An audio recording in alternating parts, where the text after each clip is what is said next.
Siamo arrivati da Aviano, siamo venuti giù verso San Quirino, Pordenone. Il viaggio è partito però parecchio tempo fa, no? Più di un mese fa. Sì, siamo partiti dalla Marmolada, siamo venuti giù per Agordo, abbiamo fatto il Consiglio per la Valbelluna, siamo passati per il Consiglio, poi siamo venuti giù per Caneva.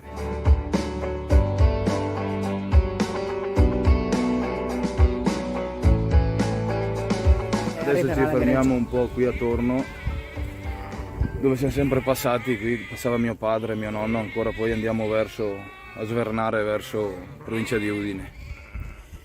E cosa ti piace di più di questo lavoro? Un po' tutto, insomma, un po' la libertà, sei fuori, dopo sono sempre stato abituato così.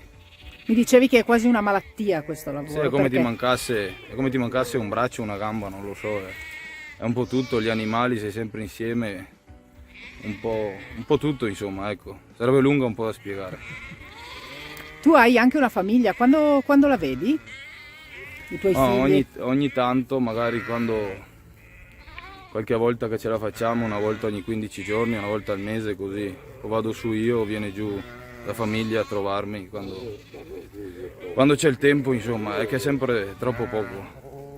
Qui con te ci sono altri due Sì, collaboratori, sì. no? Siete Uno è in tre. romeno, uno è senegalese, sono con me da anni.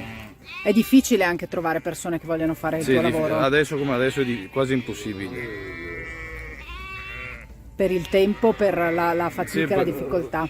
Sì, perché magari bisogna trovare anche la gente che ha passione di farlo, sì, non è da tutti, ecco.